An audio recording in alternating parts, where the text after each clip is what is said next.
میرے بھائیوں اور دوستو، اللہ تعالیٰ نے انسان کو جسم اور روح ان دو چیزوں کے مرکب سے پیدا فرمایا ہے۔ جسم کے بننے کا نظام اور ہے اور روح کے بننے کا نظام اور ہے۔ جسم کسی اور جگہ بنتا ہے اور روح کہیں اور سے آتی ہے۔ جسم زمین اور زمین کی غذاؤں کے مختلف مراحل پیش در پیش سے وقد خلقکم اطوارا، وہ مختلف شکلیں بدلتا بدلتا بدلتا ایک روپ میں ڈھلتا ہے، اور روح ایک لطیف اللہ کا امر ہے جس کا علم انسان کو نہیں دیا گیا۔ یسألونک عن الروح قل الروح من امر ربی وما اوتیتم من العلم الا قلیلا، کہ روح ایک اللہ کا امر ہے جس کے بارے میں تمہارے پاس کوئی علم نہیں ہے، لہذا اس کی تفصیل تم سمجھ نہیں سکتے ہو۔ روح آسمان سے آتی ہے، جسم زمین میں بنتا ہے، پھر 4 مہینے بعد اللہ اس کو آپس میں جوڑ دیتا ہے، زندگی متحرک ہو جاتی ہے۔ روح ہی کے ساتھ زندگی کی بقا رہتی ہے۔ جب اللہ اس سے واپس نکال لیتا ہے تو سارے ٹائٹل ہٹ کر صرف ایک نام سب کو مل جاتا ہے، اور وہ میت کا ہوتا ہے۔ وہ حضرت مولانا ہو، وہ کوئی ڈاکٹر ہو، بادشاہ ہو، صدر وزیر ہو، سارے اعزاز ٹائٹل ہٹا کر اس پر میت کا لفظ مہر لگ جاتی ہے۔ اس میں سے کیا نکلا ہے؟ ہر چیز تو موجود ہے، اب یہ بولتا کیوں نہیں، اٹھتا کیوں نہیں، چلتا کیوں نہیں؟ اس میں سے روح نکل گئی ہے۔ روح ہمارے جسم کی اصل ہے، اسے نکال دو تو جانوروں کو بھی پتا ہے کہ اب یہ بے جان چیز ہے۔ چیونٹیاں، کیڑے مکوڑے بھی اس کو کھانے لگ جائیں گے، جانور بھی کھانے لگ جائیں گے، زمین بھی اس کو گلانے لگ جائے گی، ہوائیں اس کو متغیر کرنے لگیں گی۔ روح انسان کے اندر ایک چلتا ہوا زندگی کا کارواں ہے۔ اسے جب اللہ واپس بلاتا ہے تو اللہ یتوفی الانفس حین موتها والتی لم تمت فی منامها۔ موت کیا چیز ہے؟ اس کے 200 جواب ہیں سائنس کی کتابوں میں، اور 200 جواب بذات خود بتا رہے ہیں کہ یہ ایک جواب بھی ٹھیک نہیں ہے، اور قرآن ایک جواب دیتا ہے اور وہی حرف آخر ہے، قل یتوفاکم ملک الموت اللہ یتوفی الانفس حین موتها۔ اللہ ہے جو تمہاری روحوں کو موت کے وقت کھینچ لیتا ہے، تمہارے جسم سے نکال لیتا ہے۔ تو میرے بھائیوں، موت کے وقت انسان 2 کیفیت میں ہوتا ہے۔ کچھ لوگوں کی روح ایسے نکل رہی ہوتی ہے کہ ان کے رگ رگ میں وہ پھنس رہی ہوتی ہے۔ وَلَوْ تَرَى اِذْ يَتَوَفَّى الَّذِينَ كَفَرُوا الْمَلَائِكَةُ يَضْرِبُونَ وُجُوهَهُمْ وَأَدْبَارَهُمْ۔ کاش تم دیکھ سکتے وہ منظر جب اللہ کے فرشتے نافرمانوں کی روح کو نکال رہے ہوتے ہیں تو ان کے منہ پہ بھی مارتے ہیں، ان کی کمر پر بھی مارتے ہیں۔ اور اخرجوا انفسکم اليوم، نکالو آج اپنے روحوں اور جانوں، اب تم بچ نہیں سکتے ہو۔ وہ پیچھے ہٹنا چاہتے ہیں، رب ارجعون، مجھے واپس کر دے تھوڑی دیر کے لیے، لعلی اعمل صالحا، اب میں پورا ٹھیک مسلمان بن کے چلوں گا۔ تو اس کے جواب میں ہوتا ہے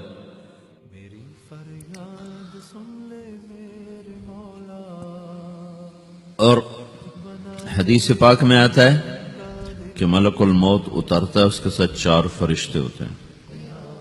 وہ 4 فرشتے آتے اس کی پٹائی شروع کر دیتے ہیں۔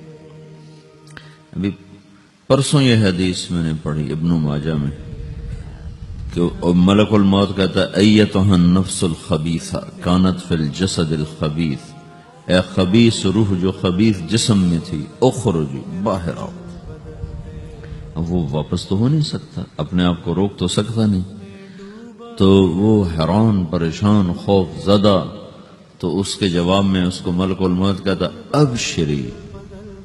ابشری بحمیم وغساق وآخر من شکلہ ازواج، تیار ہو جاؤ خوفناک عذاب کے لیے اور کھولتے پانیوں کے لیے، کانٹے دار جھاڑیوں کے لیے، اور بے شمار عذاب کی شکلوں کے لیے۔ تو اس کی روح کو جب کھینچتے ہیں تو رگ رگ سے وہ کٹ کٹ کے نکلتی ہے، تو سارا وجود زیر و زبر ہوتا ہے، سکرات کا درد ساری دنیا کے دردوں پر حاوی ہے۔ جب اس کی روح نکلتی ہے اور اس کو لے کر آسمان پر چلتے ہیں تو دروازے پر پہنچتے ہیں تو اندر سے فرشتے پوچھتے ہیں کون ہے؟ کہتے ہیں فلاں فلاں کا بیٹا ہے۔ کہا نفس خبیثہ فی الجسد الخبیث، یہ تو وہی بدماش ہے جو بدماش جسم میں تھا، یہ وہ بدبخت روح ہے جو بدبخت جسم میں تھی، اس کے لیے آسمان کے دروازے نہیں کھل سکتے، اسے واپس کر دیا جائے۔ تو آسمان کے دروازے لا تفتح لهم ابواب السماء ولا يدخلون الجنة حتى يلج الجمل في سم الخياط، کہ ان کے لیے آسمان کے دروازے نہیں کھلیں گے اور ان کے لیے جنت کے دروازے نہیں کھلیں گے، پھر یہ وہاں سے نیچے گرائے جاتے ہیں جو اللہ کا قید خانہ ہے سجین۔ وما ادراک ما سجین کتاب مرقوم، وہ تمہیں خبر نہیں کہ وہ کیا خوفناک قید خانہ ہے جو اللہ تعالیٰ نے بنایا ہے، اسے وہاں دھکیل دیا جاتا ہے۔ پھر قیامت تک اس کے لیے انتظار کی گھڑیاں ہیں اور عذاب کی شدت ہے۔ اور جب کوئی نیک آدمی اللہ تعالیٰ کے دربار میں جانے کا اس کا وقت آتا ہے تو اللہ تبارک و تعالیٰ فرماتے ہیں ان الذین قالوا ربنا اللہ ثم استقاموا تتنزل علیہم الملائکۃ الا تخافوا ولا تحزنوا وابشروا بالجنة التي كنتم توعدون نحن اولیاؤکم فی الحیاة الدنیا وفی الآخرہ ولکم فیہا ما تشتہی انفسکم ولکم فیہا ما تدعون نزل من غفور الرحیم۔ جب کوئی نیک مرد عورت کے جانے کا وقت آتا ہے تو اس کے لیے بھی فرشتے آتے ہیں اور آ کر اس کو خوشخبری دیتے ہیں اور آ کر اس کو تسلی دیتے ہیں کہ آپ غم نہ کریں، پیچھے والے بھی آپ کو مل جائیں گے، آپ خوف نہ کریں، آگے ساری منزلیں آپ کے لیے آسان ہیں، آپ کے لیے جنت بھی تیار ہے، رب بھی مہربان ہے۔ اور حدیث پاک میں آتا ہے کہ ملک الموت اور 4 فرشتے آتے ہیں، وہ 4 فرشتے اس کو سہلاتے ہیں، دباتے ہیں کہ موت کا درد اسے محسوس نہ ہو، اور ملک الموت فرماتے ہیں ایتھا النفس الحمیدہ کانت فی الجسد الحمید اخرجی، اے نیک روح جو نیک جسم میں تھی باہر آؤ، کیا کرو؟ وَأَبْشِرِي بِرَوْحٍ وَرَيْحَانٍ وَرَبٍّ رَاضٍ عَنْكِ غَيْرِ غَضْبَانٍ، آپ کو بشارت ہو آپ کے لیے جنت تیار ہو چکی ہے اور وہاں کی ساری نعمتیں آپ کے لیے میسر ہو چکی ہیں اور اللہ آپ پہ راضی ہو چکا ہے اور اللہ آپ پہ خوش ہو چکا ہے۔ اس پر اس کی روح کو نکالا جاتا ہے، پھر سارے فرشتے اس کو استقبال کے ساتھ جب آسمان پر لے جاتے ہیں تو اندر سے پوچھتے ہیں کون ہے؟ کہ فلاں فلاں کا بیٹا، فلاں فلاں کی بیٹی۔ کہتے ہیں نفس حمیدہ فی جسد حمید، یہ تو نیک روح تھی جو نیک جسم میں تھی، مرحبا بہی، اس کو ہم سب استقبال کس کا کرتے ہیں، اور ایک دم آسمان کے دروازے کھلتے ہیں، پھر وہ پہلا دوسرا تیسرا چوتھا سارے آسمان پار کرتا ہوا اللہ پاک کے عرش کے نیچے کے جا کر، مرد ہے یا عورت، وہاں جا کر سجدے میں سر رکھتا ہے اور اللہ تعالیٰ فرماتے ہیں ہاں اس نے ہمیں خوش کیا، ہم اسے خوش کریں گے، اور اس کو عافیت کے ساتھ وہاں آسمان میں، پہلے آسمان سے لے کر اللہ کے عرش تک یہ سب ویٹنگ روم بنے ہوئے جہاں اللہ اپنے اپنے درجات کے مطابق جنت والوں کو ٹھہراتا ہے، اور وہ انتظار گاہ ہے اور وقت ختم ہو جاتا ہے، لہذا انتظار کی جو تکلیف ہے وہ بھی ختم ہو جاتی ہے۔ وقت ختم تو انتظار کا احساس ختم اور ٹائم کے گزرنے کا احساس ختم۔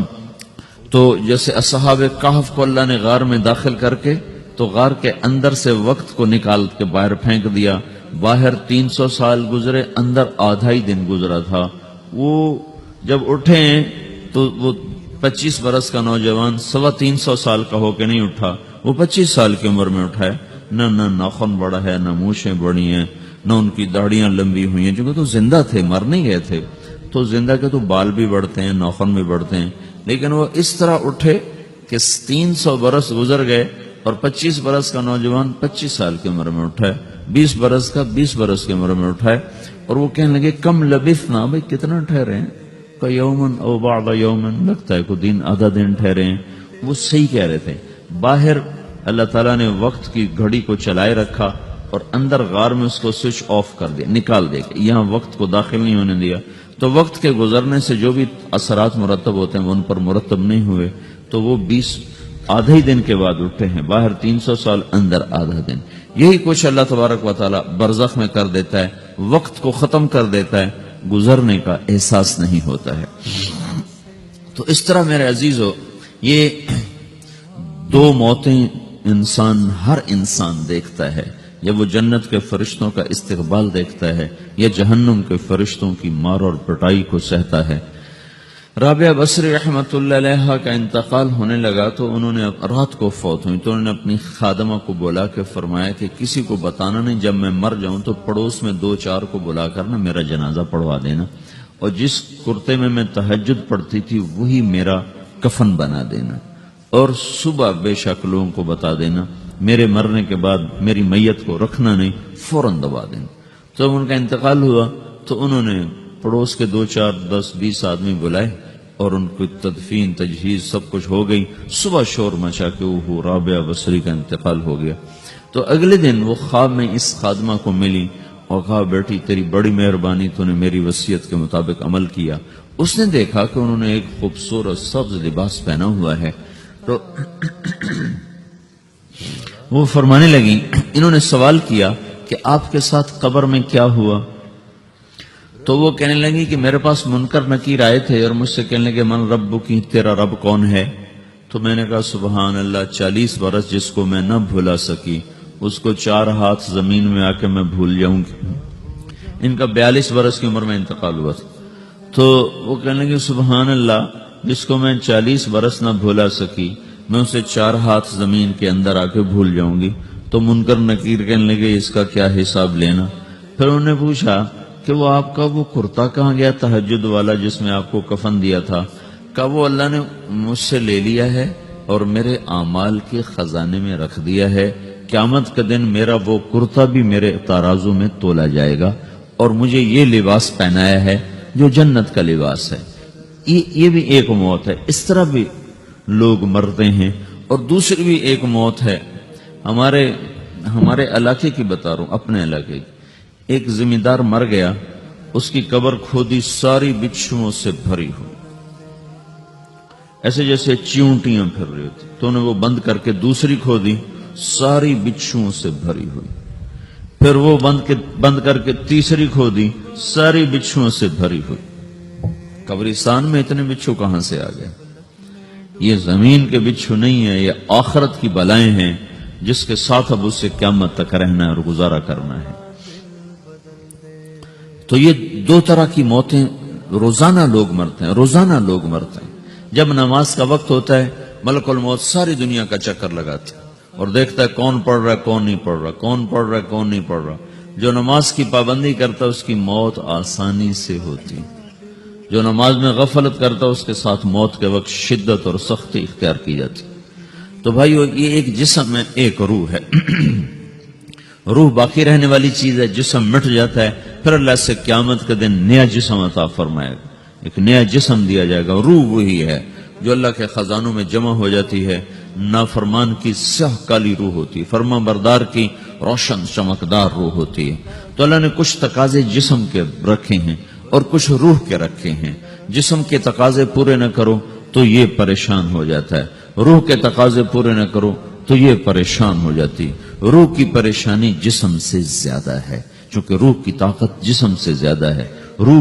جسم مٹی سے بنا ہے، اس کی غذا بھی مٹی سے نکلتی ہے. روح آسمان سے ہے، اس کی غذا بھی آسمان سے ہے. روح کا تعلق جب تک اللہ سے نہیں جڑتا اس سے بھوک اور پیاس لگتی رہتی ہے. جسم کو جب تک روٹی اور پانی نہ ملے یہ تڑپتا اور پریشان رہتا ہے. جیسے اللہ تعالیٰ نے ہمارے جسم میں روٹی اور پانی کی طلب کو بے ساختہ رکھ دیا ہے.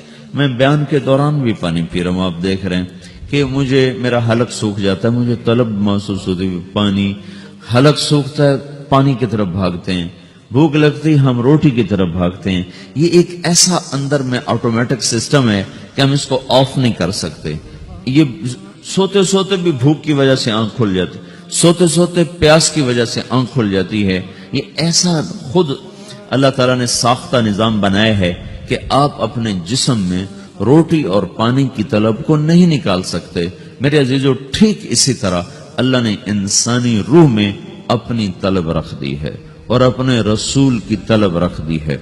یہ دو طلب ایسی ہیں کہ یہ آپ کے جسم روح سے نکل نہیں سکتی۔ جیسے بھوکا روٹی نہ کھا لے، پیاسا پانی نہ پی لے، اسے چین نہیں آ سکتا، وہ روح جو اللہ اور اس کے رسول سے نہ آشنا ہے، جب تک وہ وہاں تک پہنچ نہیں جاتی اسے چین نہیں آ سکتا، اس کا اندر پریشان رہے گا۔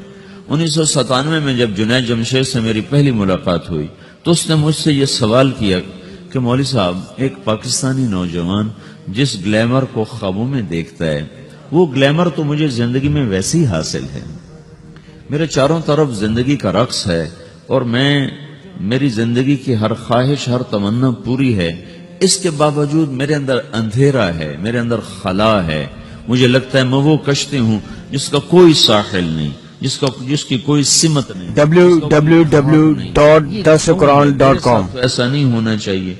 ایک عام لڑکا تو کہتا ہے ہائے کاش یہ ہوتا، اس کو وہ نہیں ہو رہا تو پھر وہ پریشان ہے، ہائے یہ ہوتا، ہائے وہ ہوتا۔ تو میں تو ہائے نہیں کرتا ہوں، میری تو ہر لذت اور خواہش میرے سامنے تشتری میں سجا کے پیش کی جا رہی، میں کیوں ایسا کر رہا ہوں؟ میں ہائے ہائے کیوں کر رہا ہوں؟ میرا اندر ویران کیوں ہے؟ میرے اندر میں خلا کیوں ہے؟ یہ وہی خلا ہے کہ وہ روح کی پیاس کو شراب میں بجھانا چاہتا ہے، وہ روح کی پیاس کو لڑکی میں بجھانا چاہتا ہے، وہ روح کی پیاس کو موسیقی سے بجھانا چاہتا ہے، وہ روح کی پیاس کو دنیا کی رعنائیوں میں 5 سٹار ہوٹلوں سے بجھانا چاہتا ہے۔ روح کیا جانے روٹی کیا ہے، شراب کیا ہے، پانی کیا ہے، عورت کیا ہے، موسیقی کیا ہے، گھنگرو کیا ہے، پائل کیا ہے، چھنکار کیا ہے، روح کو ان چیزوں کی کیا خبر؟ امریکہ میں ہماری ایک جماعت تھی تو 4 لڑکے 2 لڑکیاں، 4 لڑکیاں 2 لڑکے مسلمان ہیں۔ تو ایک لڑکے کا نام رکھا تھا ابراہیم، اور اس کو جب پڑھایا نا کلمہ، انہوں نے کہا ہائے، انہوں نے کہا ہائے، وہ دونوں ہاتھ یہاں رکھے سینے پر، دل پر، کہا ہائے۔ تو ہمارے ساتھی ہیں ڈاکٹر اختر، وہ کہنے لگے کیا ہوا کیا ہوا؟ کہنے لگا جب سے ہوش سنبھالا یہ جگہ خالی تھی، یہ تیرے کلمہ پڑھانے پر بھر گئی ہے کہ میری خوشی سے ہائے نکل گئی۔